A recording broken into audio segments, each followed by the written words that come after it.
यवतमाळच्या वणी विधानसभा या ठिकाणी अनेक समस्या या ठिकाणी घेरलेल्या आहेत। त्या समस्या दूर व्हाव्या यासाठी आज काँग्रेसने जे आहे मोठे आंदोलन या ठिकाणी करण्यात आलेलं आहे। सध्या मी आहे तहसील या कार्यालयासमोर।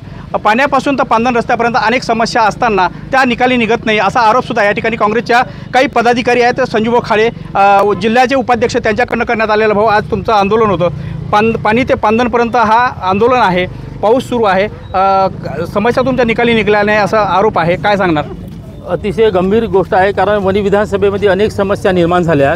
गेल्या अनेक वर्षापासून आम्ही काँग्रेस इथं याच्यामध्ये मोठा एक पक्ष आहे, परंतु अनेक समस्या निर्माण होऊन सुद्धा बाकी पक्ष विचार जे केला उठवत नाही किंवा काँग्रेसच्या माध्यमातून तळागाळातील शेतकरी असो, शेतकरी असो, महिला असो, यासाठी आम्ही नेहमी आंदोलन केले। याच्यापूर्वी धरणे आंदोलन केले, कारण आता विचार जर केला तर वणी शहरामध्ये पाणी पुरवठा होत नाही। शेतकऱ्याच्या मालाला भाव नाही, शेतकऱ्या मालाला भाव फक्त 35 रुपये सोयाबीनले भाव आहे। शेतकरीमध्ये सरकारमध्ये बीजेपी सरकारमध्ये आम्ही दुप्पट करू, पण कोटपर्यंत करू? शेतकरी ज्या दिवशी मरल त्या दिवशी दुप्पट करणार आहे का? मोठ्या प्रमाणात आत्महत्या होतात, एवढ्या आत्महत्या होत्या का भविष्यात आत्महत्या वाढत आहे। मारेगाव तालुक्यात विचार केला कमी की 40 ते 45 आत्महत्या झाल्या। वणी तालुक्यात आत्महत्या होत आहे, वणी विधानसभेने आत्महत्या होत आहे। विद्युत मोठ्या प्रमाणात वारंवार जाते, पांदन रस्ते नाही, पाण्याची समस्या गंभीर आहे, रस्ते कंबरतोड आहे। मग आज रस्ता बनवला तर 6 महिन्यात उकडते। मग ती रस्त्याची क्वालिटी खराब आहे एकदम। मग रस्ते मोठ्या प्रमाणात रस्ते सुद्धा खराब आहे। मग आम्ही चालायचं कसं, आम्ही जायचं कसं? अशा विविध समस्या आहे। तुम्ही त्या एक जुनाळा पूल बांधला 10 कोटीचा, झाला 7 वर्षापासून त्याला रस्ता नाही आहे। मग कोण्या कामाचे पैसे? मग पांढरा तुम्ही पैसे वेस्ट हे करता। अशा आमच्या WCच्या मोठ्या प्रमाणात समस्या आहे। जमीन घेऊन नाही राहिले, आमच्या उकणीच्या पुनर्वसनाचा विषय आहे। पूर्ण गाव पुनर्वसन करून राहिले, 600 एकर जमीन सोडून राहिले, मग ते कुठं जाणार? असे विषय अनेक घेऊन विषय आहे का भविष्यात हे काँग्रेस आक्रमक आहे, काँग्रेस भक्कम आहे। वणी विधानसभेमध्ये काँग्रेस अतिशय एकवटलेली काँग्रेस आहे। फक्त येणाऱ्या काळात जर समस्या सुटल्या नाही, आता जनसुरक्षा कायद्याच्या नावाखाली लोकांना आत्ताच मला नोटीस भेटली का? याच्यापूर्वी नोटीस दिली नाही का? 5च्या वर हे केलं जातं, मग तुम्ही याच्यापूर्वी का नोटीस नाही दिली?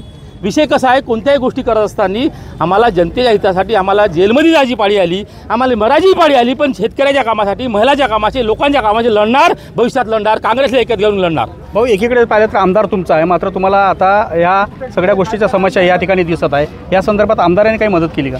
नाही, आमदाराचा विषय आपल्या लेवलवर जे प्रश्न मांडत आहे, परंतु आमदाराचा समन्वय नाही आहे। त्यामुळे विषय कसा आहे, एक महाविकास आघाडी आहे, पण समन्वय नसल्यामुळे अनेक कार्यकर्ते नाराज आहे। कारण एखादा आमच्या काँग्रेसचा कार्यकर्ता गेला तर ते काम होत नाही, मग कोणाकडे काम होत नाही, कोणाकडे जायचं? मग काँग्रेस व्यक्तीकडे येणार ना, काँग्रेसचा मग काँग्रेसकडे येणार ना। म्हणून काँग्रेस आता वाचवली पाहिजे। वणी विधानसभेमध्ये काँग्रेस भक्कम, पहिलेही भक्कम होती, आताही भक्कम आहे ना, समोरही भक्कम राहील। काँग्रेस मजबूत करण्यासाठी आम्ही जीवाचं रान करू, ताकदीनं आम्ही काँग्रेससाठी मजबूत करून जनतेच्या हितासाठी, सर्वसामान्य जनतेसाठी रस्त्यावर उतरू। नक्की एकंदरीत पाहिलं तर जनतेचे अनेक प्रश्न या ठिकाणी आहे, मात्र ते निकाली निघताना दिसत नाही। जोपर्यंत या ठिकाणी जनतेचे प्रश्न निकाली निघत नाही तोपर्यंत काँग्रेसचं आंदोलन हे असंच चालू राहील, असं सुद्धा या ठिकाणी जे आहेत काँग्रेसचे जिल्हा उपाध्यक्ष संजय खाडे यांनी सांगितलेलं आहे। खरंच येणाऱ्या दिवसामध्ये आता नागरिकांच्या समस्या दूर होतील का, असा सवाल सुद्धा यावेळेस उपस्थित केला जात आहे। संजय राठोड, लोकशाही मराठी, यवतमाळ। लोकशाही मराठी, ऐका, पहा, जागरूक रहा।